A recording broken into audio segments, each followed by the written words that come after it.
Le Cameroun deviendra l'une des nations les plus élevées d'Afrique. Le Cameroun prospérera à l'excès. Je vois de l'or, tellement d'or dans la nation. Dieu suscitera de l'église à Yaoundé des hommes d'affaires. Oui, Dieu suscitera du Cameroun, de ton ministère, des hommes d'affaires. Je vois ces hommes d'affaires exportant de l'or en très grande quantité. Je vois des millions de dollars apportés pour financer l'évangile. Dieu va secouer la maison une fois de plus avant la réalisation de cette vision. Certains anciens s'en iront, mais tu ne dois pas t'en inquiéter.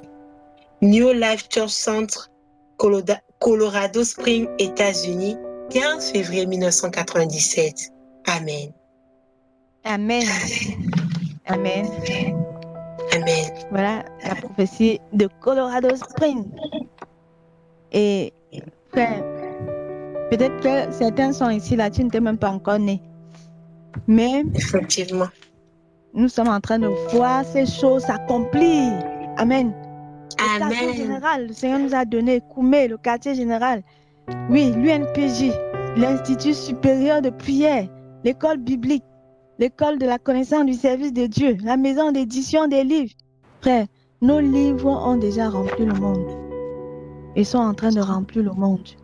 L'Institut de musique qui a commencé.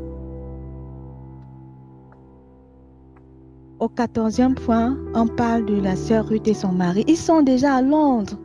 Et l'église a implanté déjà là-bas. Alléluia. Donc chaque point va s'accomplir. Frère, nous sommes dans une vision. Nous sommes en train d'aller quelque part. Saisissons-nous.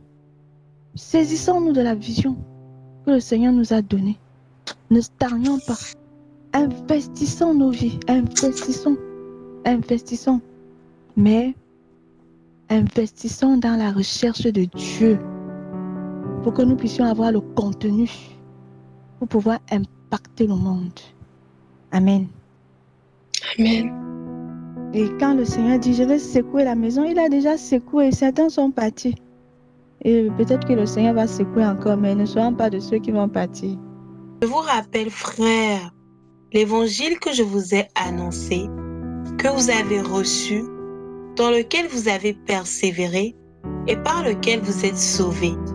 Si vous le retenez tel que je vous l'ai annoncé, autrement, vous auriez cru en vain. Je vous ai enseigné avant tout, comme je l'avais aussi reçu, que Christ est mort pour nos péchés, selon les Écritures, qu'il a été enseveli et qu'il est ressuscité le 3e jour, selon les Écritures, et qu'il est apparu à Céphas, puis aux 12. Ensuite, il est apparu à plus de 500 frères à la fois, dont la plupart sont encore vivants et dont quelques-uns sont morts. Amen. Quand Jésus est monté au ciel, avant, il a donné une mission. La commission, ce que nous connaissons, la grande commission. Allez et faites de toutes les nations des disciples, les baptisant au nom du Père, du Fils et du Saint-Esprit, et enseignez-leur à observer tout ce que je vous ai prescrit. Quand Jésus est monté au ciel, ils étaient que 120 dans la chambre haute.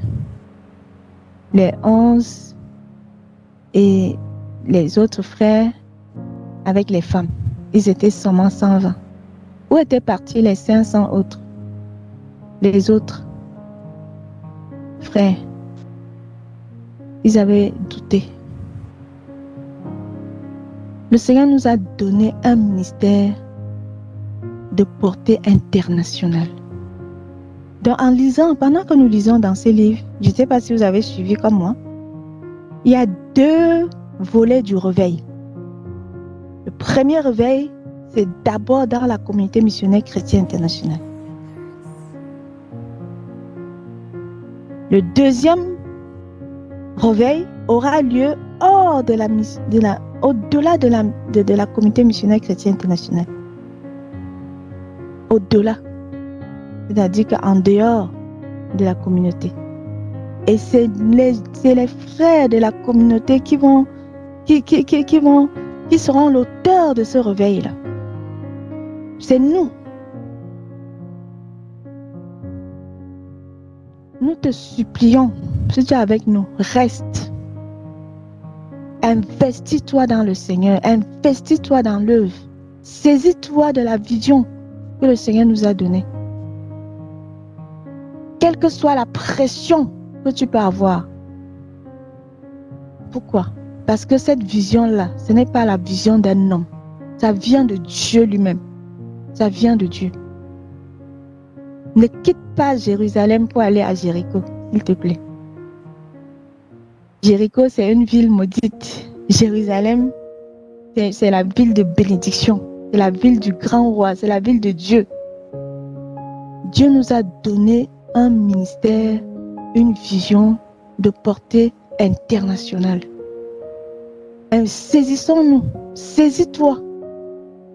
Saisis-toi de cela. Que les petites difficultés, les petits problèmes dans la maison ne t'amènent pas à sortir de la maison pour aller à l'extérieur. Amen. Connais-tu ce qu'est la vision de notre ministère? Plusieurs anciens veulent avoir une église ayant 1 million de personnes. C'est la vision qu'ils ont. S'ils voyaient au-delà de Yaoundé, ils soutiendraient le but d'1 milliard de disciples. Ils y contribueraient même de manière sacrificielle. Mais ce n'est pas là leur vision. Si tu ne t'identifies pas au message contenu dans le livre « Le chemin du service chrétien », tu ne pourras jamais comprendre la vision. Encore, encore et encore, Dieu me ramène à ce qu'il m'a montré en mai 1971 comme étant les marques d'une œuvre de Dieu. Vous voyez, quand le Seigneur a dit qu'un certain frère ne faisait pas partie de la communauté missionnaire chrétienne internationale et qui n'en avait jamais fait partie, je me suis souvenu de ce qu'il avait écrit en 1982. Il voulait implanter à Yaoundé 1000 centres qui seraient des centres de réunion chrétienne. Dans le message qui m'ordonnait de l'excommunier, le Seigneur a dit qu'il n'a jamais fait partie de la communauté missionnaire chrétienne internationale. Je suis tombée de manière fortuite sur ce qu'il avait écrit en 1981 ou 82. Le thème principal du livre « Le chemin du service chrétien » porte sur les choses que le Seigneur m'a dites ce week-end-là. Alors que j'étais en Ouganda, j'ai pris une retraite et j'en suis sortie complètement différent. J'ai commencé à partager avec les frères. Une dame qui avait vécu en Ouganda pendant 24 ans a parcouru 400 km pour venir me voir. Que je vous dise ce que je fais maintenant. Je suis en train de présenter les Tegamna à Dieu. Dans ma prière, je dis à Dieu, Dieu, ils se sont offerts pour aller en champ de mission. Nous voulons les envoyer, mais sont-ils tes missionnaires? Leurs créances sont bonnes, mais Dieu doit les envoyer. Dieu doit être l'auteur. Voilà l'une des particularités de notre vision. Dieu doit être l'auteur. Chaque jour, je comprends mieux ce que Dieu m'a dit ce week-end-là. Comprenez l'esprit de notre vision. L'Éternel dit à Gédéon, « Le peuple est encore trop nombreux. Fais-les descendre vers l'eau, et là, je t'en ferai le triage. Celui dont je te dirai que celui-ci aille avec toi, ira avec toi. Et celui dont je te dirai que celui-ci n'aille pas avec toi, n'ira pas avec toi. » Juge chapitre 7, verset 4. Il y a des gens disponibles, mais c'est Dieu qui appelle individuellement et qui nous donne ceux qui vont accomplir notre vision. Ce sont des personnes choisies souverainement par Dieu et données par Dieu. Ce n'est pas une entreprise bénévole. On y adhère donc non par volonté propre, ni à cause de ce qu'on en peut faire ou de ce qu'il semble avoir. Une œuvre de Dieu doit avoir Dieu à l'origine. Une œuvre de Dieu doit correspondre au dessein de Dieu. Une œuvre de Dieu doit être accomplie par Dieu. Une œuvre de Dieu doit être accomplie par la puissance du Saint-Esprit. Une œuvre de Dieu doit être accomplie par des hommes qui ont été appelés par Dieu. Prenons les hommes de Moïse, Josué et Gédéon. Chacun d'eux avait été appelé par Dieu. Il me faut être enlevé au ciel pour voir le modèle céleste. J'y étais pendant 6 heures en 1971. Je ne peux pas juste m'asseoir et concevoir quelque chose pour que nous ayons un quartier général provenant de mon imagination. S'il n'y a pas son modèle au ciel, alors ce quartier général ne doit pas exister. Cela fait partie de la crainte de Dieu. Cela fait partie de la particularité de notre ministère. Priez qu'il y ait une place dans nos cœurs pour ce Dieu et pour la méthode de ce Dieu. Qu'est-ce que Dieu t'a appelé à faire de ta vie? Lorsque cette question a été posée aux anciens l'année dernière, 75% d'entre eux n'avaient pas un sens de destinée clair. Le Seigneur Jésus-Christ dit dans Jean 18, verset 37, Pilate lui dit, « Tu es donc roi ?» Jésus répondit, « Tu le dis, je suis roi. Je suis né et je suis venu dans le monde pour rendre témoignage à la vérité. Quiconque est de la vérité, écoute ma voix. » Un homme doit connaître son « pour cette raison je suis né ». Pour cette raison je suis venu dans le monde. C'est cela avoir un sens de destinée.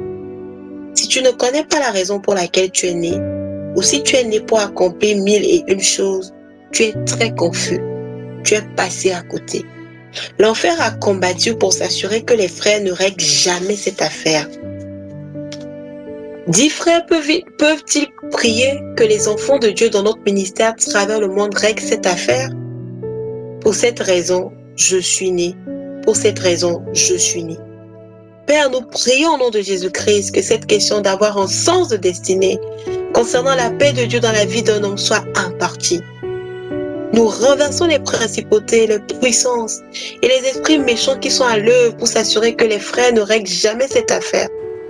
Il en sera comme d'un homme qui, partant pour un voyage, laisse sa maison, remet l'autorité à ses serviteurs, indique à chacun sa tâche et ordonne au portier de veiller. Quelle est ta tâche assignée? À quoi servent les autres distractions? Dans le monde céleste, dans le modèle céleste, tout est réglé dans les détails.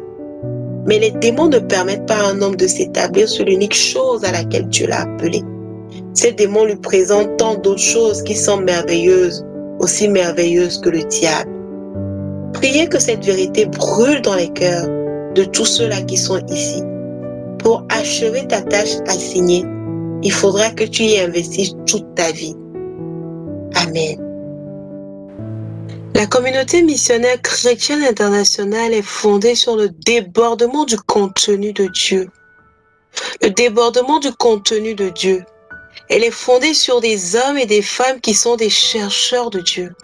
Oh, la communauté missionnaire chrétienne est un mouvement de chercheurs de Dieu, des chercheurs de Dieu, des chercheurs de Dieu, des chercheurs de Dieu, des chercheurs de Dieu, des chercheurs de Dieu et des trouveurs de Dieu. C'est un mouvement de chercheurs de Dieu. C'est pour ceux qui cherchent Dieu, ceux qui trouvent Dieu. Et parce qu'ils le trouvent, ils le connaissent. Et parce qu'ils le connaissent, ils l'aiment. Parce qu'ils l'aiment, ils sont satisfaits en Dieu. Et parce qu'ils sont épanouis en Dieu, ils servent Dieu comme débordement. Ils servent Dieu comme débordement de Dieu. C'est une compagnie de personnes qui veulent Dieu à tout prix. C'est une compagnie de personnes qui ne trouvent rien de satisfaisant dans le monde. Dieu est leur unique joie, leur unique satisfaction, leur unique trésor. Dieu est leur tout. Ils sont satisfaits en Dieu et ils servent Dieu comme un débordement d'amour pour lui. L'amour brûle, l'amour brûle, brûle. Ils n'ont besoin de personne pour les encourager parce qu'ils brûlent d'amour. C'est un mouvement de personnes possédées par Dieu.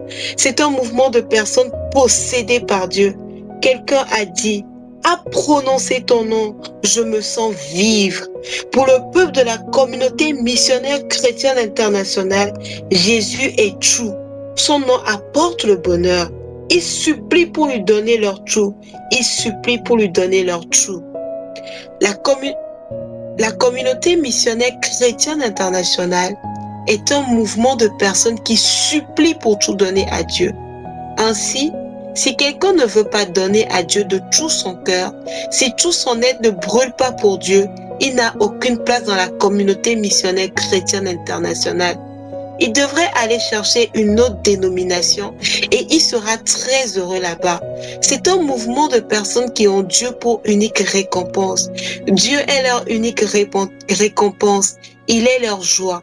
C'est un mouvement où les cœurs se rencontrent avec Dieu. Dieu est leur point de rencontre. La faim pour Dieu est leur point de rencontre. La soif pour Dieu est leur point de rencontre. Ils languissent de plaire à Dieu. Voilà ce que nous sommes. C'est un mouvement de personnes qui supplient Dieu pour lui donner la totalité de leur temps, qui supplient Dieu pour lui donner la totalité de leur richesse. C'est un peuple qui supplie pour donner à Dieu, qui supplie, disant, Dieu prend tout, Dieu prend tout, Dieu prend tout, car ce que tu ne prends pas est inutile. La communauté missionnaire chrétienne internationale est un mouvement de personnes qui ont contemplé la gloire de Dieu et le Seigneur a séduit leur cœur. Dans tout ce qu'on leur dit, ils n'entendent que Jésus, Jésus, Jésus. Tout autour d'eux, ils voient la gloire du Seigneur. Ils voient les gens qui veulent Jésus. Ils donnent tout pour gagner ces personnes à tout prix. Si on leur dit, tu mourras à l'aéroport, ils disent, c'est le moyen le plus rapide d'arriver au ciel. Voilà ce que c'est la communauté missionnaire chrétienne internationale. Peut-être que tu es arrivé ici par hasard et c'est un fardeau pour toi. Aujourd'hui, retire-toi. Ce sont des gens qui supplient pour donner chaque seconde de leur temps à Dieu, chaque euro, chaque iota de leur intelligence, tout leur esprit de créativité. Ils ont tout sacrifié pour lui. Ils ont sacrifié père, mère, enfant, tout, afin de gagner Christ et d'être trouvés en lui, avec Christ comme leur unique possession. Ainsi donc, en dirigeant dans la communauté missionnaire chrétienne internationale et avant tout en dirigeant qui cherche Dieu. Ils cherchent Dieu à la folie. Ils se focalisent à chercher Dieu. Ils se focalisent à connaître Dieu. Ils se focalisent à aimer Dieu. Jésus l'a satisfait. Ils supplient pour tout investir afin de plaire à Dieu. Et les offres du monde sont rejetées. Paul dit, et même je regarde toutes choses comme une perte à cause de l'excellence de la connaissance de Jésus-Christ mon Seigneur, pour lequel j'ai renoncé à tout, et je les regarde comme de la boue, afin de gagner Christ. Philippiens 3, verset 8. Les promotions du monde de la boue, les nominations du monde de la boue, les richesses du monde de la boue, les promotions du monde de la boue, afin que je puisse gagner cette boue. Si Jésus ne vaut pas toutes ces choses, et même plus que ces choses, oublie-le complètement. Les gens de la communauté missionnaire chrétienne internationale ont saisi la gloire du roi et toute personne par rapport à Christ. Et lorsqu'ils considèrent toutes ces choses, elles sont entièrement laides, entièrement inutiles comparées à Jésus. À Freetown, un jeune garçon a dit à une fille appelée Claudia Lee, « Choisis entre Jésus et moi. Chaque fois que je viens, tu es à une réunion chrétienne. Chaque jour quand je viens, tu es à une réunion chrétienne. Choisis entre Jésus et moi. » Elle s'est tournée vers lui et lui a demandé en créole, « Tu es quoi? Non pas qui es-tu, mais plutôt tu es quoi? » Non, non, non. Les gens doivent être convertis. Ils doivent être convertis. Pour que la vraie conversion se produise, il faut que Christ soit révélé par le Saint-Esprit. La vraie conversion n'est possible que lorsque le Saint-Esprit révèle Christ à un homme. Pour que la vraie conversion se produise, Christ doit être révélé. Christ doit être révélé. Plusieurs personnes suivent le Christ qu'ils ne connaissent pas. C'est pour cette raison que cela paraît si difficile. Lorsque tu vois la gloire de Jésus, toutes les autres choses se fanent. Toutes les autres choses perdent leur valeur. L'homme le plus beau ne paraît plus beau. La beauté de la femme la plus belle perd de son charme. Tu regardes cette beauté et tu dis, qu'est-ce que c'est? Elle dit, regarde ma beauté. Tu regardes et tu ne vois rien. Parce que tu as vu la beauté incarnée, le Seigneur Jésus-Christ. Il faut une révélation de Christ.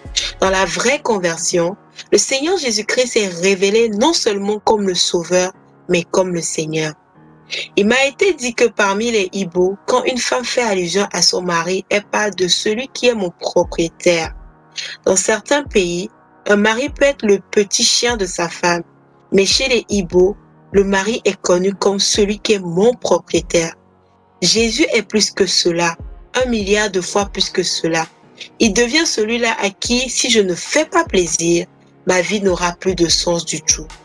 Dans la vraie conversion, Jésus devient la destination. Sans lui, un homme est comme un avion sans destination. Très bientôt, cet avion sera à court d'essence et il y aura un crash. Dans Ésaïe 6, verset 5, « Alors je dis, malheur à moi, je suis perdu, car je suis un homme dont les lèvres sont impures. J'habite au milieu d'un peuple dont les lèvres sont impures, et mes yeux ont vu le roi, l'Éternel des armées. » Le prophète dit, « Mes yeux ont vu le roi, l'Éternel des armées. » Tu ne peux plus jamais être le même après avoir vu une telle chose. Toutes les autres choses s'écroulent et perdent leur valeur. Jésus seul satisfait. 1000 hommes pourraient te dire, tu es belle, tu es belle, tu es belle. Quand ils le disent, c'est comme s'ils transperçaient ton cœur. Parce que seul ce que Jésus dit a un sens pour toi. Tout ce que des milliers d'autres personnes peuvent dire est totalement insignifiant. Voilà qui nous sommes. Voilà ce qui caractérise la communauté missionnaire chrétienne internationale. Voilà la vision.